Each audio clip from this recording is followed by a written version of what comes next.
in this society, we're This dealing is a with country health care where we have for anywhere profit. based on And what we put estimates you profit use before people. from 40 to 50 to 60 million uninsured The and quality of care in underinsured America individuals now in this is less country. than what it was when I was 1/4 in the field. of this country's population who lacks We're talking about health people insurance, with who lacks social, access to health. economic, family, psychological, Poor people all are kinds of dying things that that shouldn't be come dying into the milieu from of illness, illnesses. that if Okay, you they're don't not- address they're not all of them, receiving the you care. just aren't helping anybody. What I have found as being There a are nurse too in many the people in community this country myself, and it just getting breaks no my heart so many times. This is It's that people a dire tragedy, and it's a shame.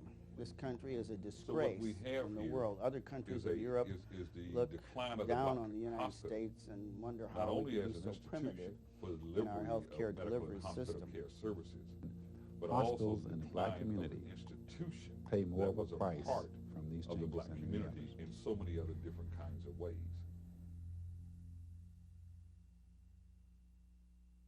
History of African Americans in this country must be told, and it must be told over and over again so that our young people can have something to grab hold of. Moses, Moses, don't you let King Pharaoh overtake you. Moses, Moses, don't you let King Pharaoh overtake you.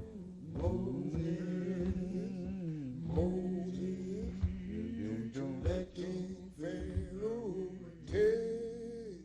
For most of American history, black and white America have created and maintained separate and parallel institutions in nearly all segments of society. Health care was no exception.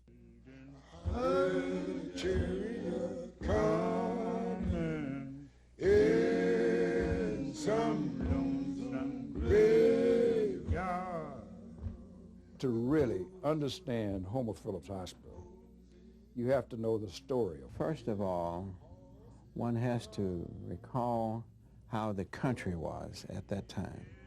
Our society was strictly segregated at all levels. We were riding in separate railway compartments on trains. In 1977, Nathaniel Wesley, a noted medical historian, was commissioned to conduct a study of black health delivery systems in the United States. So from 77 until about mid-80s, I collected data, I collected information, I talked with persons who were very critical to the development of those institutions.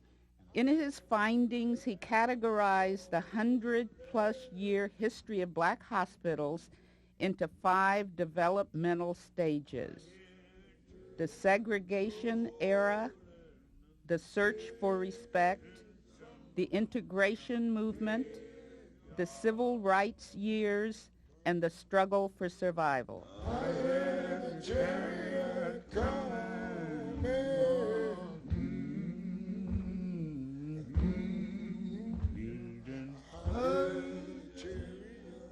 Just about every encounter that we had at that point in history was a segregated encounter with white people saying distinctly, you are inferior and that you can never be a part of us. That was the mood of the country that had been that way since slavery and Reconstruction. The movement to create a national network of black hospitals and nurse training schools began in the 1890s and peaked during the 1920s. This was the era of segregation, the era of entrenched institutional racism. My mother died in the basement of a white hospital, poorly lit, dank, and smelly, on an open ward where men, women, and children were all hospitalized together. And I can never forget the feeling of sadness that I had as a little boy when my grandmother used to take me there to visit my mother, who was quite ill. She died there. Black hospitals were created during the era of segregation because white hospitals would not provide health and hospital care to the black community. There were very few white hospitals that would do that. These hospitals, the black hospitals, came aboard as a way of providing at least a modicum of health care services and hospital services to the black community. Plessy versus Ferguson, the Supreme Court decision of 1895 that in fact mandated the separate but equal doctrine, I think drove that development. That was very, very key there. Secondly, the Flexner Report of 1910, which eliminated 5 of the 7 black medical schools that existed at the turn of the century, I think had a significant impact on hospital development. And then through the teens and into the 20s, the National Medical Association became quite interested in supporting black hospitals because remember now, we didn't have black administrators. Black physicians ran those hospitals, managed those hospitals, provided services there.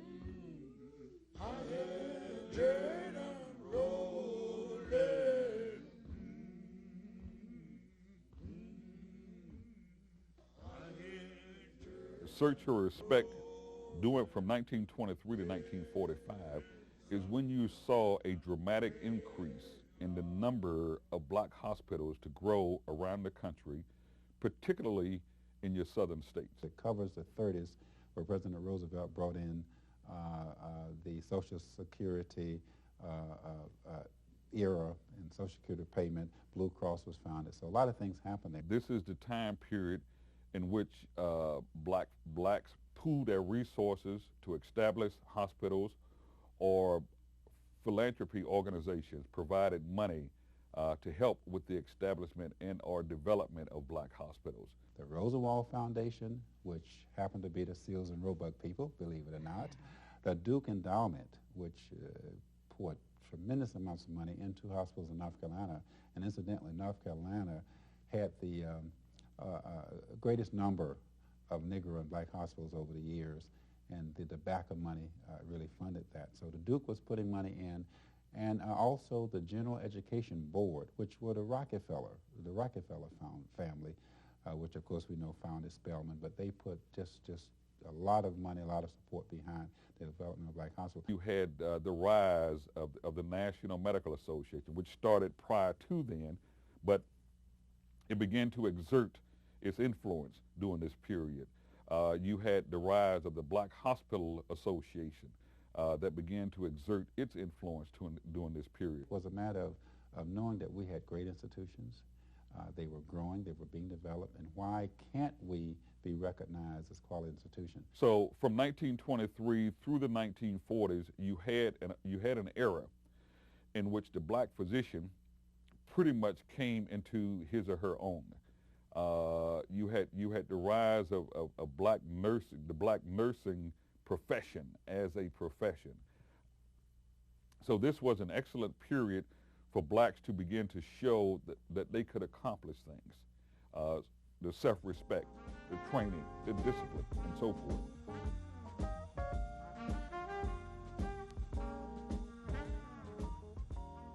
The integration era, I start in the mid-1960s. At the same time, you had a noticeable decline in the number of black hospitals in this country. We lost more than 60 or 70 of our hospitals. The question is why? What happened? We had white flight, and then we had black flight. I think there are two explanations in my mind that can be used to explain the decline of the black hospital. One has to do with federal law, which declared segregation and discrimination unconstitutional. What that did was open the door for the black physician to now carry his services to hospitals that prior to he was excluded from. Everybody was so pleased and so excited about, we can now go to Provident Hospital, we can now go to Flowers Fifth Avenue, we can now go to Georgia Baptist Hospital. These hospitals were perceived to have better equipment, better technology, and of course, if something has been denied to you over the years and the opportunity presents itself for you now to expand your trade and move to these institutions that at one time were not open to you, you do that. Particularly after the war, there was a more liberal spirit and more liberal practice insofar as the training of black physicians, so that black physicians had access to advanced training at the institutions other than the three major ones, such as Homer Phillips, Providence in Chicago, Friedman's in Washington, and Meharry in Tennessee. So the black physician began to admit patients to white hospitals, but they admitted patients for the most part who had the ability to pay or who had insurance, who were members of commercially insurance programs. As a result, these paying patients who at one time could only go to black hospitals were sources of revenue for black hospitals. So that source of revenue was now gone. It went to the white hospital. What that meant is, as we moved there, we neglected and we deserted our own institutions. Black hospitals then were left with the poor, the indigent, or those who had insurance through government programs like Medicare and Medicaid. These programs were not able to sustain the continuance of black hospitals. They were faced with individuals who could not pay their bill, or they were faced with government insurance programs whose reimbursement rates were not high enough or did not offset the cost of care. Some hospitals were integrated in through civil rights movement. Others were integrated out. That's one explanation. The second explanation has to do with the attitudes of the black community.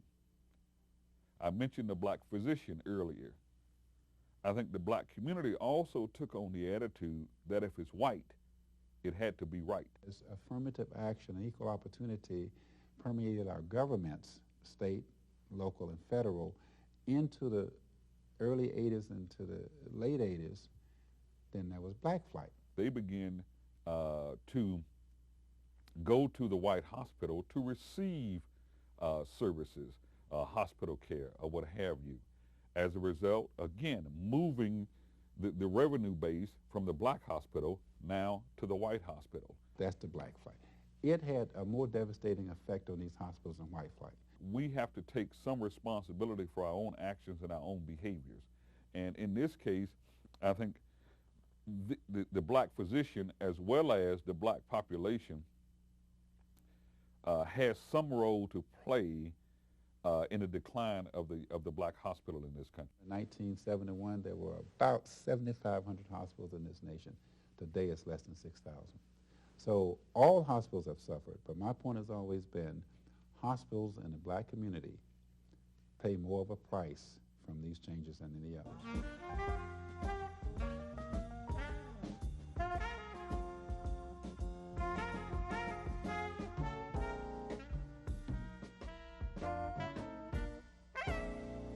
What I saw was a big modern hospital, and I can't remember how many beds Homer Phillips had at the time, but it must have been over 400 beds, maybe 500 beds. We had an intern staff of about 32 doctors and a whole house staff approximating 100 doctors. All black, all teaching each other, all providing for the health needs of the black people in St. Louis. Having a wealth of clinical material to work with. You know, blacks because of the conditions of poverty, et cetera, and poor health care and a lot of other things, were not as healthy a group of people as their white counterparts.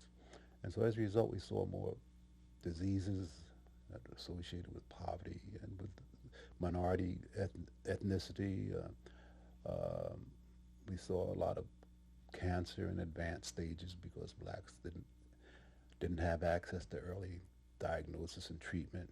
I remember those cases and also the cases of advanced tuberculosis where a person may have had tuberculosis for over a year with no medical treatment, and we saw them. They were so far advanced that there's nothing you could really do but hospitalize them and hope that some of the more radical methods of treatment, such as thoracolplasty, pneumothorax, and so forth, would have Oh, death in the morning, oh, death in the morning, spread me over and another year. Well, death walked up to the Santa's gate. The bleeding have waited now. Prior to 1900, black patients were really treated in segregated institutions in the city. You must remember that the blacks were could not be served in restaurants, could not stay in hotels, could not go to movie theaters. The residential segregation was very tight. The schools were segregated. As little as is said about it, there weren't many options for black kids finishing medical school. The two medical schools were Howard and Meharry. And I think there were only about 4 or 5 hospitals in the country that they could get an internship and be welcome at least. It was Harlem in New York, Homer Phillips in St. Louis, Providence in Chicago, Providence in Baltimore, and another little hospital called Kate Bidding Reynolds in North Carolina. I think there were only 5 hospitals that you were welcome. And as a result, most of us went to one of those 5 institutions. Homer Phillips was an odd exception in the sense that black people in this community, particularly in the legal and the medical community, had forged a compromise with the white community to build a hospital for indigent black people who then were receiving very inferior treatment in most of the hospitals that admitted them in any capacity. Homer G was dedicated with a parade in 1937, providing the black community here for the first time with adequate care. It's named after attorney Homer G. Phillips, who fought for it, but who died in a mysterious street shooting long before it opened.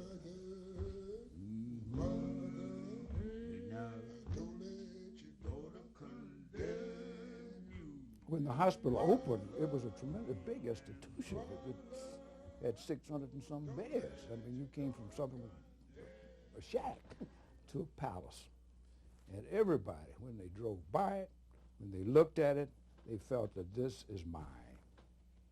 So with that in mind, you have to understand what transpires later, because it was not just a hospital built by somebody for black people. It was the product of black movement in this community.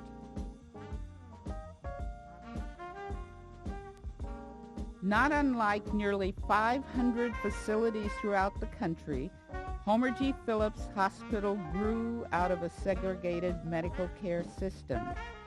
It soon distinguished itself as an outstanding jewel within the system, and house staff drawn from black medical schools brought invaluable skills and immense sensitivity. It flourished. Now we come to the hospital. It's open, it's functioning.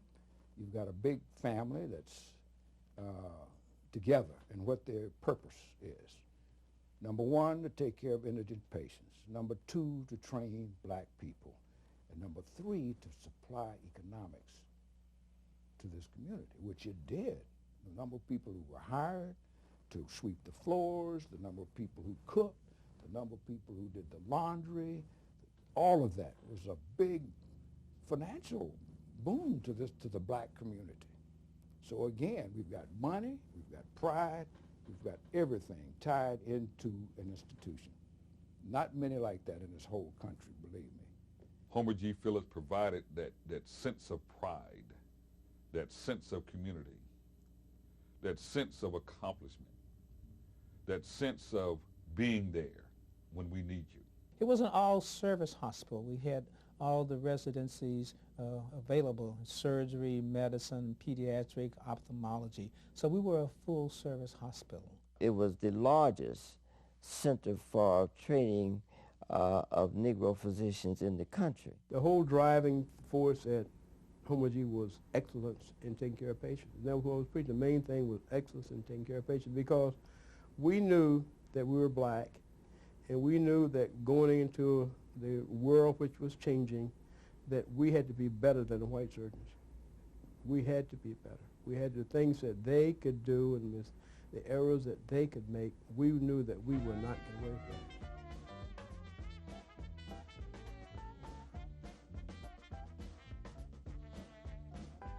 As the quest for integration gained momentum, white institutions often lured away the best talents from black hospitals. Confronted with diminishing revenues and diminishing pools of talent, black hospitals faced an uncertain future across America. In St. Louis came concerns about the survival of Homer G. Phillips. Let us see some tangible evidence of replacing of key personnel in Homer Phillips Hospital. Let us see these people come to work there, hire these people. And then this is the only real method by which we can judge the pronouncements of men. It served some purpose in the early 40s and 50s, and then as integration gradually crept upon us, its usefulness began to decline. Around 1950, there would begin to be rumbles of blacks sort of losing their ability to hold on to Homer Phillips.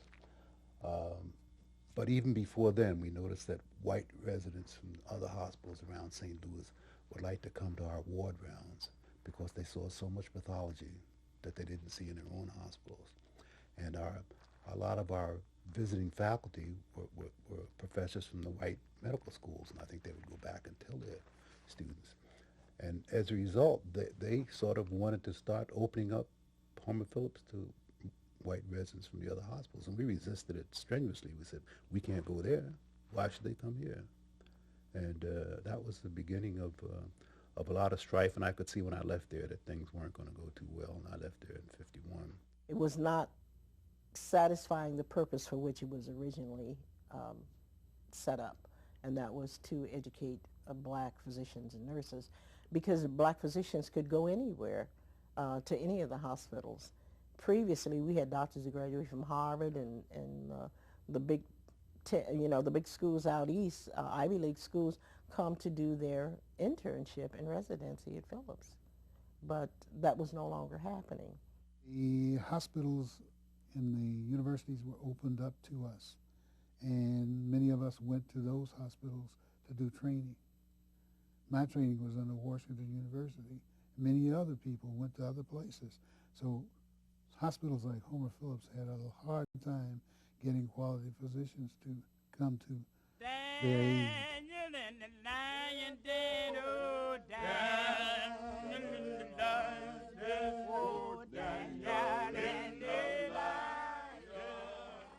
We took 1,000 consecutive cards out of the receiving room files of Homer Phillips Hospital to determine from where did these patients come and how did they come. And this is the information. 770 of these 1,000 people came from the Homer Phillips area by private conveyance, which meant that it was their choice to come. They tried several years to close this hospital. Every time the budget came up, it seemed to be Homer Phillips Hospital closure. Now this seems to me to indicate that the people in the Homer Phillips area, when they have the choice, and I think you'll have to recognize that private conveyance gives an individual a choice. 80% of the people choose to come to Homer Phillips Hospital. And we had 5% of these people seen in our emergency room came from the city hospital area. So I think you have to weigh very carefully rumors and statements and find out exactly on what are they based. Are they on conjecture, rumor, or are they based on fact? Even back in the time of Adam Clayton Powell, I can remember so well when that man came here and said it'd be a public disgrace to close our hospital. He said, you got to walk together, children. We got to pray together, and don't get weary. I'm a Baptist minister, and I'm for you all the way to keep this hospital open. The threat of closing Homer G. Phillips Hospital was so great to the Northside community until we felt that we had to enter into this discussion. Community activists like myself became involved in this issue. We started speaking with and meeting with the staff, with civic and religious leaders, around the initial concept of trying to assure adequate funding for the annual budgets for this facility. And eventually, that involvement led to the mobilization of the community, labor, church, and community to try to prevent the physical closing of the facility. I can see us at the mayor's office. The Committee to Save Homer Phillips tried to meet with the mayor today, hoping to work out a new agreement. They were unsuccessful.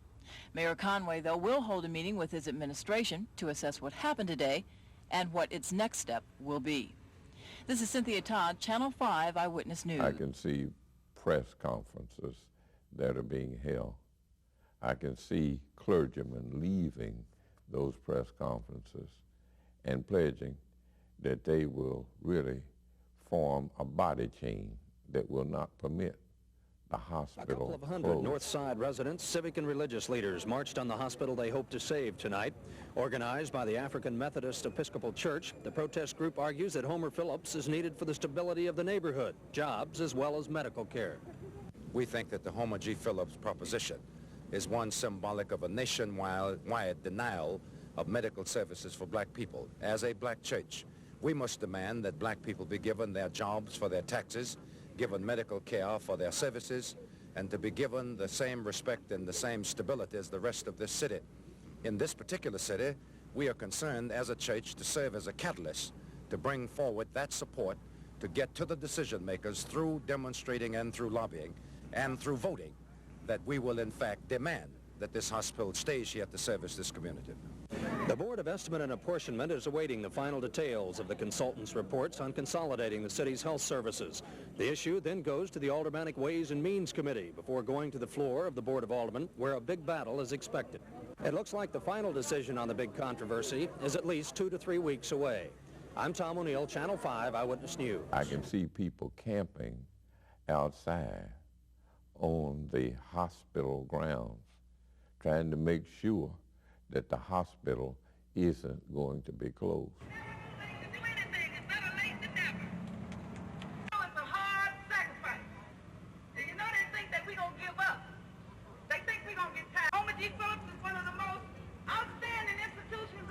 It was a political issue. They fought, and they fought, and they fought. Finally, in 1979, with experts recommending the closing of one of the city's 2 hospitals, Mayor Conway agreed that the one closed should be Homer G. We will begin the planning necessary to consolidate all acute inpatient care services at Max Starkloff Hospital. Oh, death in the morning, oh, death in the morning, spare me over and another year. It broke our hearts, but we've done everything that we possibly could at that time to save it. So it was a sad day in the life of St. Louis when Homer G. Phillips Hospital was closed. They closed Homer Phillips Hospital. It was one of the sad days. You would have thought you was in a war. The mayor had helicopters flying over the hospital, had policemen riding horses and dogs, and people protesting, screaming and hollering and crying, because we knew this was our heritage. We didn't want it to go. But it was something like a civil war. The demonstrators were hospital employees and patients. When moving vans rolled up to Homer Phillips this morning, they formed a human barricade to a hospital entrance. They wanted to stop the moving of equipment from the hospital to other city facilities. I didn't know anything had happened. I was on my way to work and was met by a policeman with a nightstick to turn me around from coming in to the hospital to see the patients. And some of the parents were coming when they heard something was going on at Homer Phillips to see about their children. And they were not allowed to get in, and some didn't know where their children had been taken. They had just been taken from those that were on the pediatric ward, and those in the nursery had been taken down to City Hospital. The other patients who were still in the hospital had also been taken by ambulance. And the type of force was just unbelievable, with the horses, the dogs, the riot sticks. But they were determined to close the hospital that day, but the force was just unbelievable. Really, there was no force at all used. I mean, obviously, if there was any force, it was only because there might have been some protesters who might have put themselves in the way of people who were charged with carrying out their responsibility. The thing that infuriated us more than anything else was, after all of the effort, having met with the mayor and so forth, they brought dogs to Homer G. Phillips Hospital and the police department on the day that they said that they were going to close the hospital,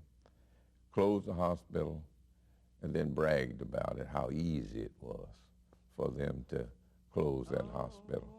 Oh, death in the morning, oh, death in the morning, oh, death in the morning, spare me over and another year.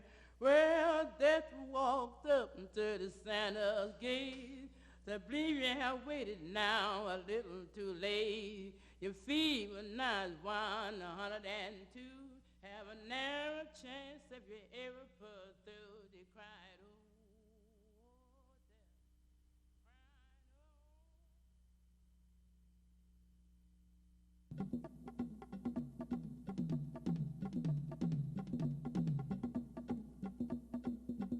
After the hospital was closed, there was a massive 6 to 7 year campaign in this city to reopen Homer G. Phillips Hospital.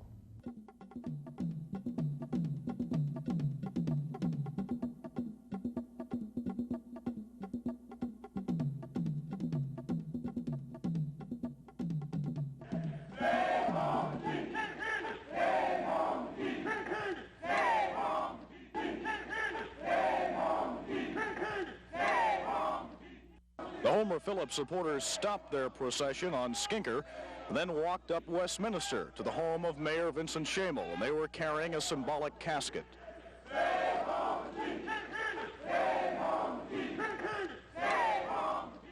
The demonstrators said the casket they carried contained the mayor's broken promises concerning the reopening of Homer Phillips. It was so plain that he was paying only lip service to us when he said, I will open Homer G. But when he went through his marathon budget hearings, he didn't put one penny in that hospital, in that budget for the hospital, not one penny. Our God is a rock and weary land, weary land, weary land. Our God is a rock and weary land, shivering in the time of storm. As the years passed, the possibility of reopening Homer Phillips faded. The building that once housed this jewel in history still stands, while the once vibrant community has disintegrated. The impact of the closure has reached beyond health care. There used to be shops, restaurants, and little stores all through the Ville area.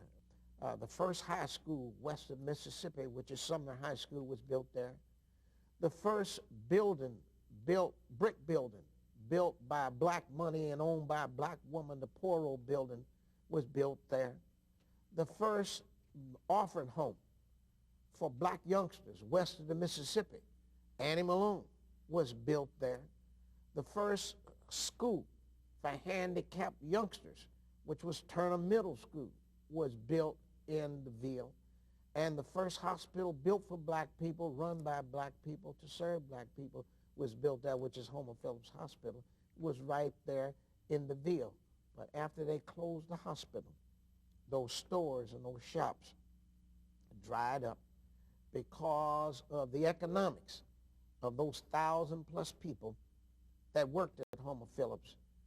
It was more devastating than to just take the health care away from an indigent population. But they also took a viable economy away, which was jobs and businesses. Much of the energy, much of the economic vitality there in the Ville neighborhood was sucked out, like so much air out of a balloon. Our commercial district suffered. There was a proliferation of abandonment in houses that suddenly, which had been vibrant and homes to many families, suddenly became empty. You see, the hospital was a key economic cog in the engine there in that community. And so when it disappeared, it had an ancillary effect that still to this day is being felt in many respects.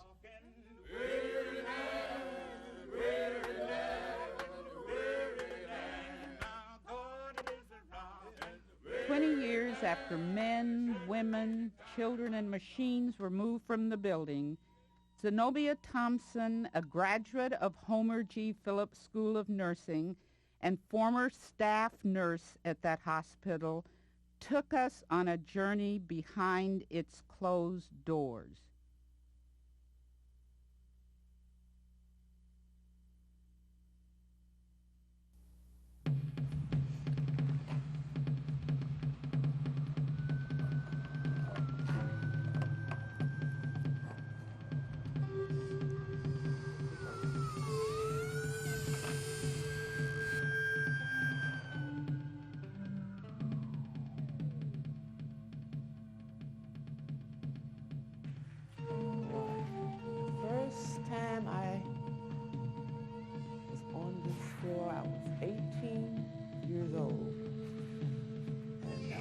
My first year as a student nurse.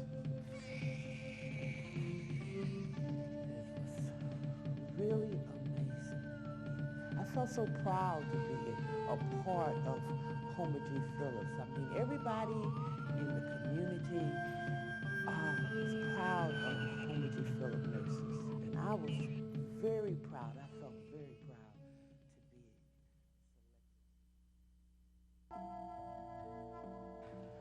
Well, we're on our way up to the 4th floor. That was the maternity unit. And many babies were born, and mothers were here on the 4th floor OB, Homer G. Phillips. This is one of the labor rooms in the delivery suite. It had 2 beds, one on each side, had a little stand where you could keep water or whatever, and many times you took care of your patient right here. This room makes me remember the day I was on duty, and we had a real serious case, and the lady had no vital signs. Dr. Smiley came in. At that time, it was determined that the lady's vital signs were gone. He asked for a knife and took that baby out of that lady's womb right here in this room, and that baby lived. They later found out that she had an aneurysm had ruptured, and there wasn't no way of saving her life, but Dr. Smiley saved that baby, and that was remarkable. Had seen many remarkable things at Homer G. Phillips Hospital, but that was one that really stands out. And I'll always remember. I mean, it was absolutely phenomenal. Right here in this very room, the bed was over there, and it was such a hustle and bustle. But we were used to crisis. I mean, crisis was normal for people who worked at Homer G. Phillips Hospital. We had approximately 400 deliveries a month, and that was more deliveries than any other hospital in the city of St. Louis. And these were indigent patients. We had 10 deliveries a night.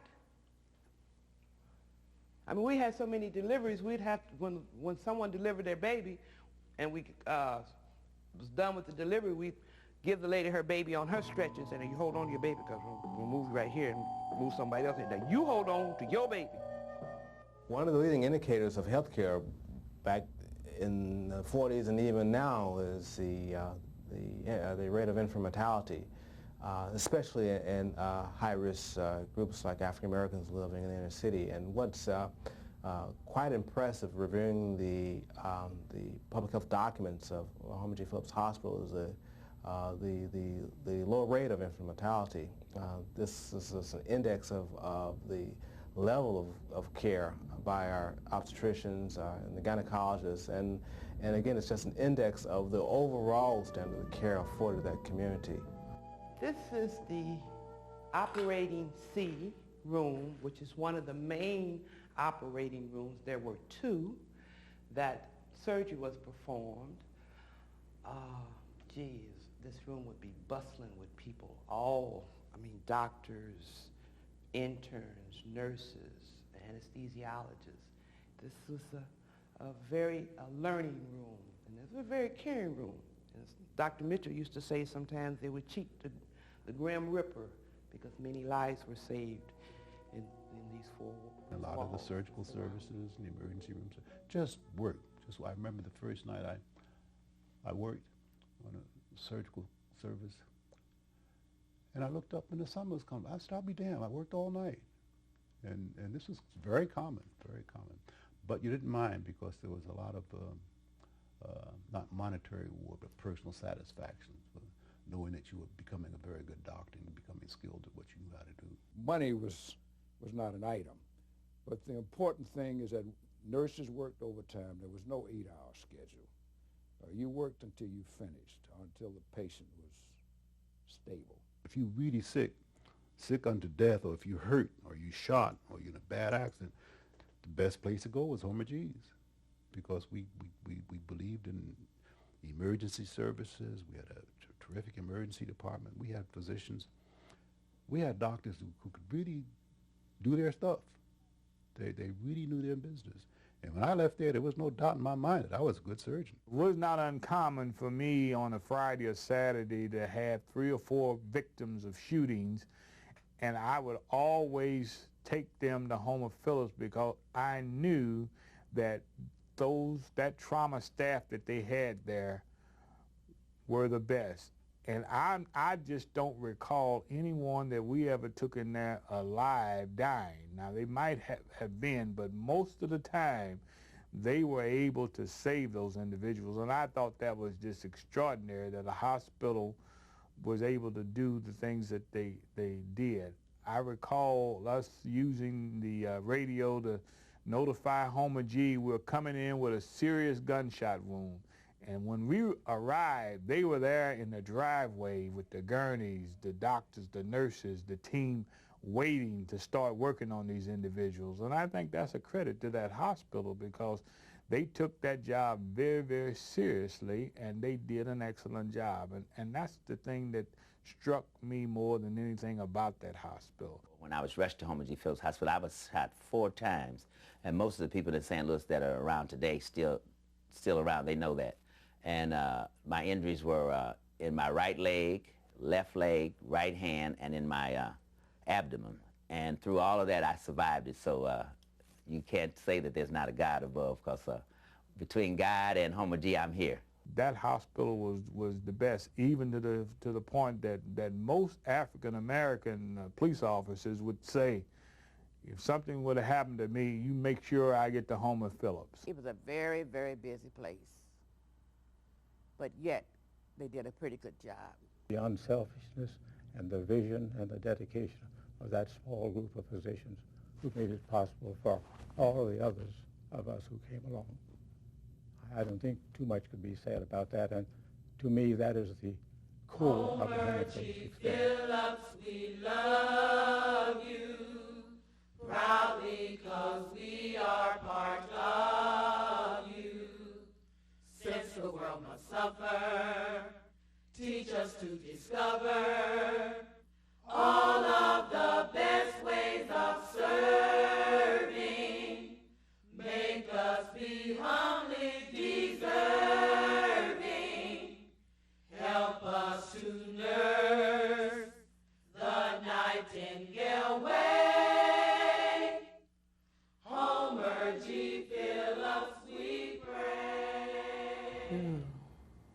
It's sad just to think back over the years that this institution was a pillar of the community, the heart of the community. And look at this community now. Just unbelievable that I will be standing here today looking out from this institution and reflecting on the community that it used to be, that it once was a viable community, full of life, full of wonderful, wonderful things. And now today, we have an empty shell of a building that holds the memories and the history of so many marvelous, wonderful people. It's also painful and it just really hurts. Just sad. The battle that we fought was a very, very good fight because we found that throughout the United States of America that there were public hospitals that were closing right and left and leaving the same problem that exists within the St. Louis community today. There are a lot of very poor people, and unfortunately, those who are African Americans who are falling through the cracks, who are not receiving the health care that they need. And this still is a deep concern for this community as such.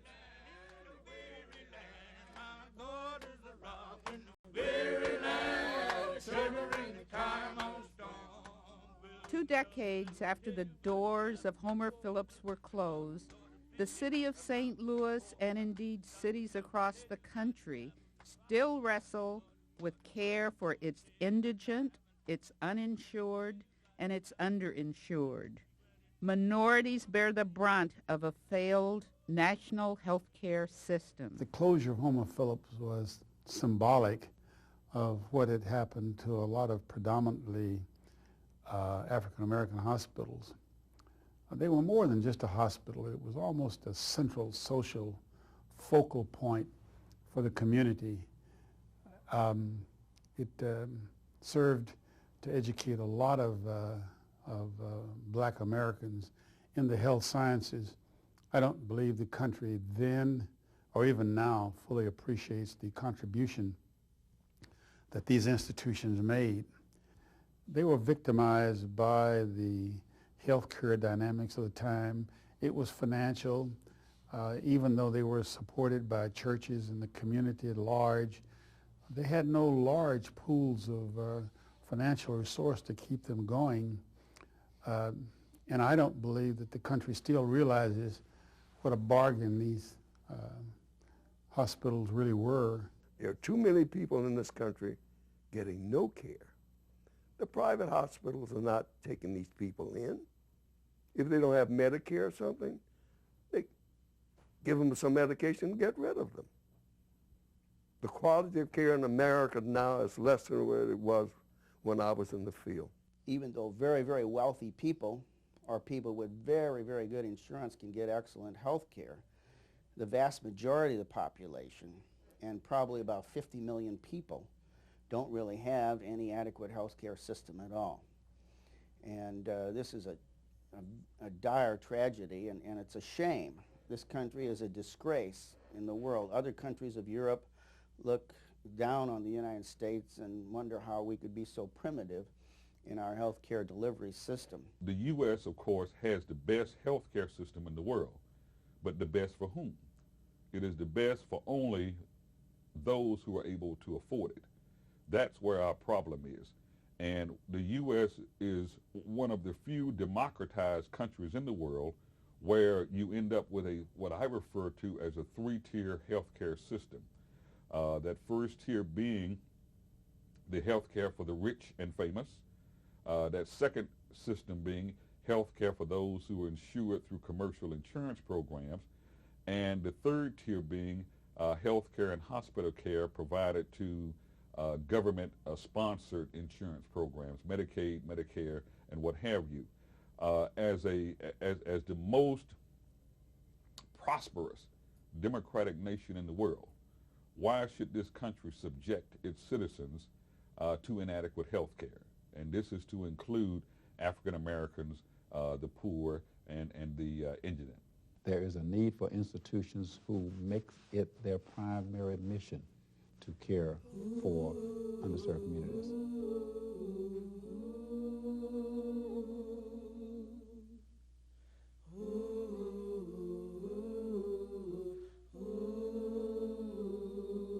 We've been left out of the textbooks, and we need more historians to get involved in these things because we don't want these people to die who had these positive and bad experiences without them being recorded.